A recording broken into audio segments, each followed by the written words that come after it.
Can bond oneself. Loneliness can be imposed on us, but solitude is something we must seek. So I'm an introvert, and two questions have been asked so many times in my life are why am I quiet? And why do I often prefer to spend time alone?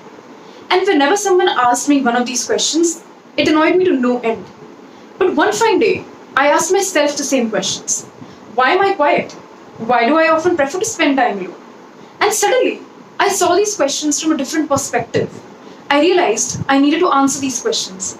I owed an answer not just to the people who've asked me these questions, but also to myself. When you Google the word solitude, loneliness shows up as a synonym. But I believe solitude and loneliness do not mean the same thing. Solitude is a state of being alone without being lonely. To me, solitude means to be at peace with yourself and occasionally enjoying your own company. So why do introverts tend to enjoy their own company? What goes on inside their minds? And why are introverts, well, introverts? Embracing solitude has helped me in more ways than one. It has made me a better listener. In a world where people love to talk, it's running a little short on people who are willing to truly listen. It has made me empathetic and taught me to value quality over quantity when it comes to friendship. It has made me a better thinker and helped me to reflect on my decisions. Embracing solitude has developed in me a profound appreciation for the simple pleasures in life. Lastly, it has helped me to control my emotions better. Sure, I have emotional breakdowns every now and then, but all in all, I've learned to be at peace with my emotions, be it anger, sadness, or happiness. And in case you're wondering what goes on inside the minds of introverts when they're alone at home, we're either contemplating the meaning of life in the universe or whether pineapple on pizza is acceptable or not. But I've realized there are still quite a few myths surrounding introverts, and today I'd like to debunk some of those. We do enjoy talking to people. Many assume that we don't because we prefer not to talk unless we have something to say. It's just that small talk is not really our cup of tea, but we do enjoy a good, meaningful conversation. Get an introvert talking about something they're interested in, and they won't shut up. We don't always want to be alone. We do enjoy hanging out with our close friends and family. We're comfortable with our own company and thoughts though.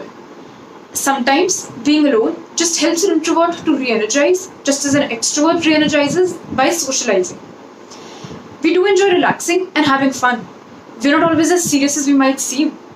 An introvert's idea of fun might sometimes just be staying at home and singing off-key at the top of their lungs. Not all introverts are aloof nerds. We tend to pay close attention to our own thoughts and emotions. Though I'll admit, we often lose track of what's going on in the real world. But that doesn't mean we're incapable of paying attention to the people around us. We do enjoy going out and having a good time. It's just that after a social gathering, we need to be with ourselves and recharge. So the next time you don't hear from your introvert friend for a few days after a social gathering, don't automatically assume they've gone missing or been kidnapped. They're probably just lying in bed, watching Netflix or enjoying a book. And lastly, the most important thing of all, introverts can't somehow be fixed and become extroverts. Being an introvert is a part of a person's personality. Speaking of extroverts, I, as an introvert, absolutely adore extroverts. They're usually confident, great at communication, and making friends. I truly admire these traits. But above all, I love extroverts because they basically adopt their introvert friends and introduce them to the real world.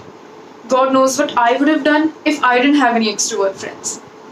But the thing is, introverts are often misunderstood in this world. We all want to be loved for who we are.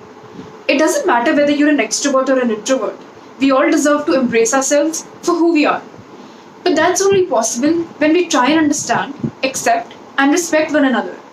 And when we stop stereotyping and accept our differences, it will truly be a beautiful world. With that, I conclude my talk. Hope you all enjoyed it. And if not, then my name is Elsa and you need to let it go.